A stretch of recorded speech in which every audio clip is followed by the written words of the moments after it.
So hello guys, this is the second part on the topic verbs. If you want to see the last video, you can visit my channel. So for now, let's start.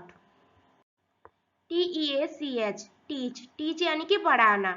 वो अंग्रेजी पढ़ाता है. He teaches English. LEARN, learn यानी कि सीखना. मैं हिंदी सीख रहा हूँ. I am learning Hindi. So our next verb is show, SHOW, show यानी कि दिखाना.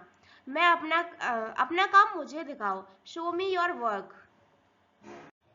ASK, ask यानी कि पूछना. For example, अपना सवाल पूछो. Ask your question.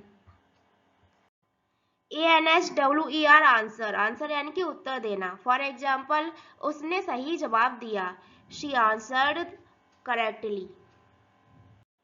TRY, try यानी कि कोशिश करना. फिर से कोशिश करो. Try again. NEED, need यानी कि जरूरत होना. मुझे मदद की जरूरत है. I need help. want यानी कि किसी चीज को चाहना. Like मैं एक नया फोन चाहता हूँ. I want a new phone. love यानी कि प्यार करना. मैं अपने परिवार से प्यार करता हूँ. I love my family. hate यानी कि नफरत करना. वो झूठ से नफरत करता है. He hates lies. send यानी कि भेजना. मुझे फाइल भेजो. Send me the file. The next verb is receive यानी कि प्राप्त करना. मुझे आपका संदेश मिला. I received your message.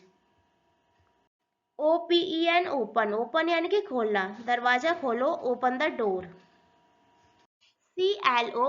close यानी कि बंद करना.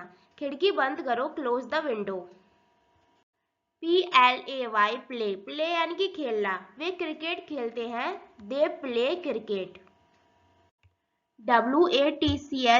watch यानी कि वीडियो या फिर मूवी देखना. मैं कार्टून देखता हूँ. I watch cartoons.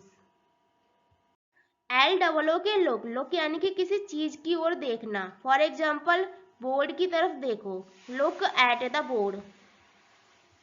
The next verb is smile यानी कि मुस्कुराना. उसने मुझे देखकर मुस्कुराया. She smiled at me.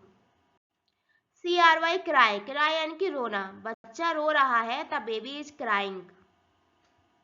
laugh यानी कि हंसना. वे जोर से हंसे. They laughed loudly. break यानी कि तोड़ना. उसने ग्लास तोड़ दिया. He broke the glass. fix यानी कि ठीक करना. उसने बाइक ठीक कर दी. He fixed the bike. pull यानी कि खींचना. रस्सी खींचो. Pull the rope. push यानी कि धक्का देना. दरवाजे को धक्का दो. Push the door. The last verb is hope. hope यानी कि आशा रखना. मुझे आशा है कि आपको मेरा काम पसंद आएगा. I hope you like my work.